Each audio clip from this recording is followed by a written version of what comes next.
It's an important topic because it has to do with our way of existing as organisms naturally occurring on this planet. The topic of global warming.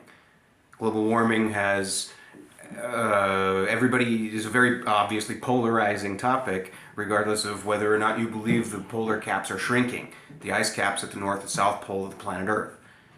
Yes, they are shrinking. Yes, global tide levels are rising. Yes, global sea levels are rising. Yes, this is happening.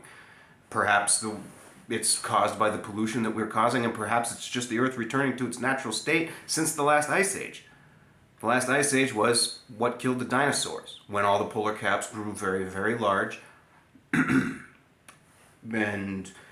a lot of life, but not all of life, was killed on the planet, and anything that could survive did. That's why we still have alligators and turtles and lizards and snakes, because everything around the equators could still survive.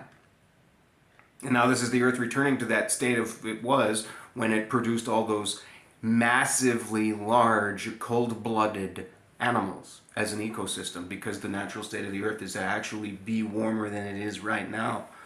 Unfortunately for our species, Homo sapiens, warmer doesn't really work right now, because if sea levels on a global scale were to rise, here's a picture of just the Western Hemisphere, we have a problem with things like Florida and New Orleans, and the problems have already been in storms and such. Meaning, if there's a particular shelf of ice here in Antarctica, and if it were to break off, it will fall into the ocean, float north, and melt around the equator, and cause global tide levels and global sea levels to rise by as much as a meter, 2 meters, 3 meters. That's old news, all right. That's what all the alarmists talk about, is that that cataclysmic shelf, the apocalyptic shelf of ice in Antarctica, because if it should melt and fall off, then it's dooms for places that are at sea level. Do you live near sea level? Because your global tides are going to rise. If that should happen, and that's what the climate change alarmists always discuss. All right. People have come up with ideas on how to stop global climate change. People have come up with ways to salt the atmosphere with high altitude planes.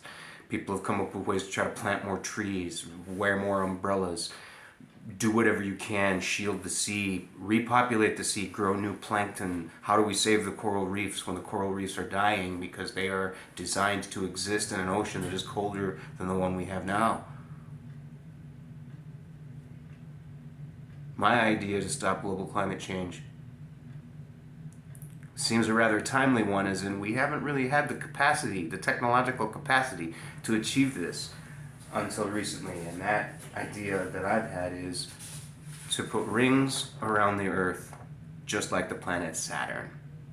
Put rings around the Earth, meaning take off with tons of rockets full of water and put rings around the Earth just like Saturn. It actually appears in the movie Star Wars, Before the New Hope, one of the prequels. You actually see a Earth-like planet that has a small ring of ice around it. Saturn's rings are made of ice. We have enough water here to do it. Put rings around. What this will establish, you're wondering, what will that do if we put rings of ice around the planet Earth? What it will accomplish is to cast a shadow upon the surface of the Earth, which is comprised of land and sea. The shadow would only be between the tropics of Cancer and tropics of Capricorn. Here we can go back to the image of the Earth again. It would only be from the horizon to the tropics. That's the only part of the Earth that will fall under the shadow.